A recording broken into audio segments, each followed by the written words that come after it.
It's a strange kind of pain when someone brings up your past, not to understand you, but to hurt you. Maybe it's a friend, a parent, a stranger online. They reach into a chapter you've closed and throw it back at you like a weapon. That old mistake, that bad decision, that thing you never told anyone. You feel the shame and your mind races. Defend, explain, escape. But what if there was another way?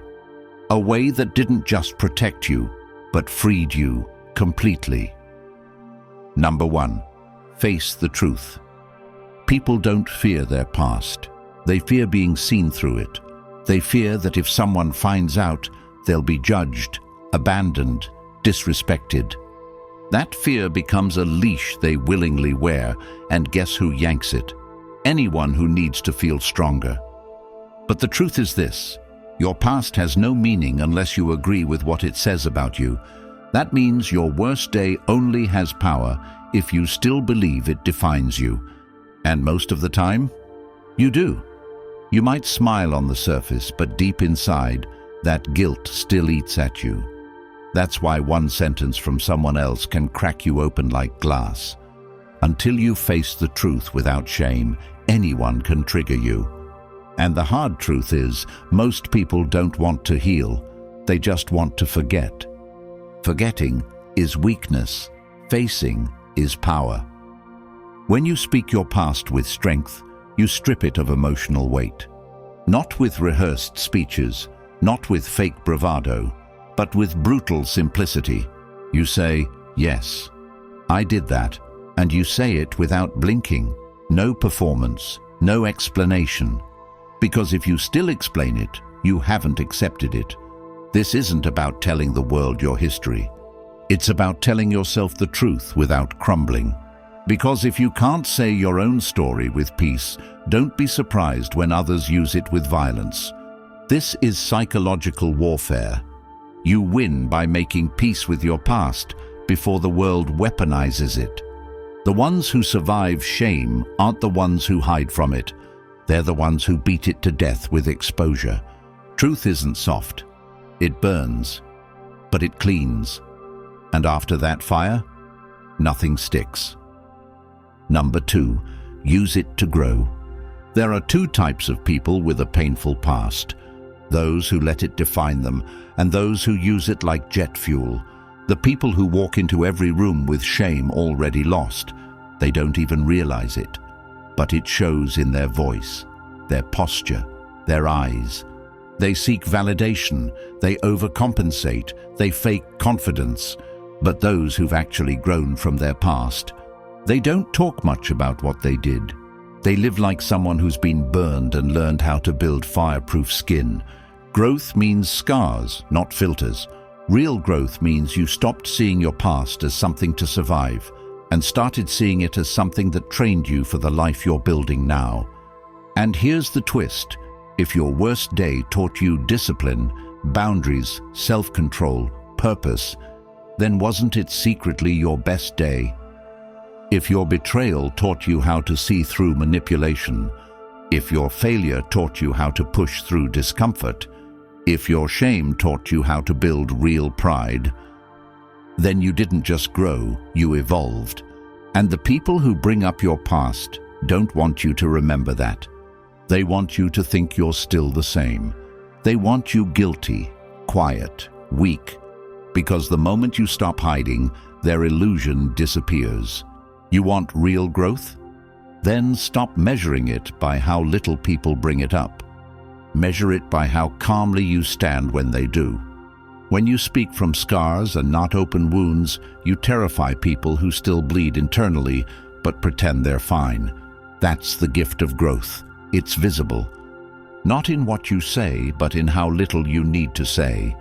Number 3, question their motive. Let's go deeper. Why do people bring up your past? It's not always hate. Sometimes it's envy. Sometimes people see your peace, your growth, your clarity, and they get triggered. Because if you outgrew your past, it forces them to ask why they're still stuck in theirs. They need to pull you down to avoid confronting their own stagnation. And some people, they don't want reconciliation. They want to own a piece of your mind, because if they can control your emotion, they can manipulate your life. So they remind you of what you were, because it's easier than accepting who you are now. They say it casually, "Oh, remember when you messed up that deal? Didn't you cheat on someone back in the day? Weren't you depressed a few years ago?" Listen closely. That's not conversation, that's strategy. They're checking if your self-image is still fragile. They're testing if you still flinch. So when you say, "I remember, I'm no longer there," you send a message, that door is locked. You're not welcome in that room.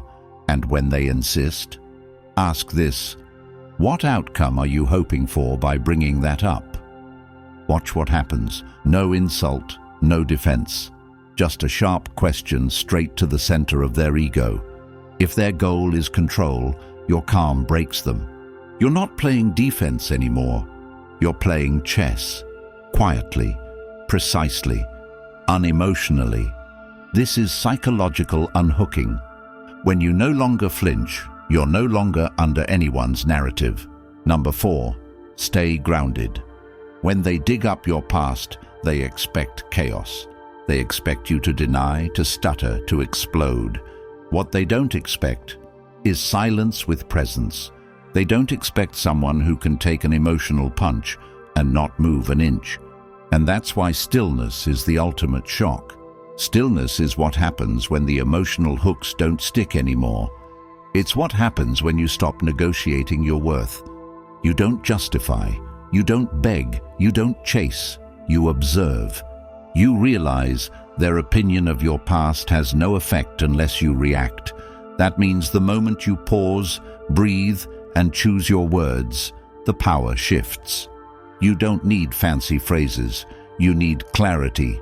If your voice shakes, let it. But speak anyway. If your hands tremble, breathe through it. That's how strength builds. Nobody becomes strong in silence.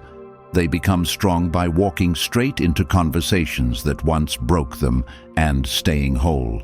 You want to feel grounded? Practice it. In real life. With real people.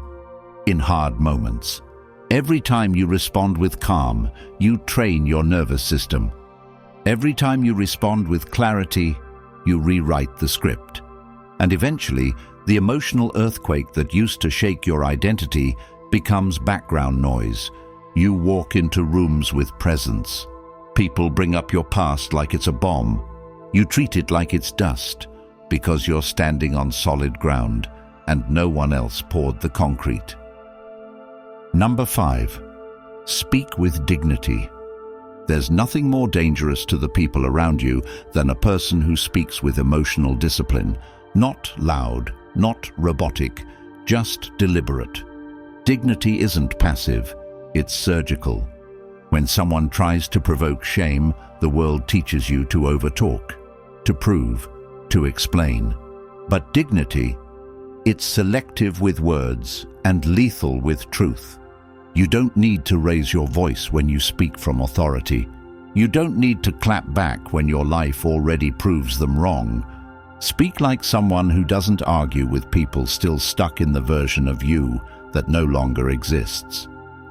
If someone insists on painting you with old colors, let them. You're not here to repaint their perception, you're here to live your transformation. And the more they speak, the more obvious their insecurity becomes. That's what happens when someone has to reach into your history just to feel taller. So speak like someone who built their confidence in the dark, alone, broken, and uncelebrated. Speak with clarity, not noise. Speak with calm, not apology. Speak like your time is expensive, and your words are even more so. You don't have to convince anyone you've changed. Let your life do the convincing. You just stay consistent. Because nothing destroys a manipulator like someone who refuses to be shaken.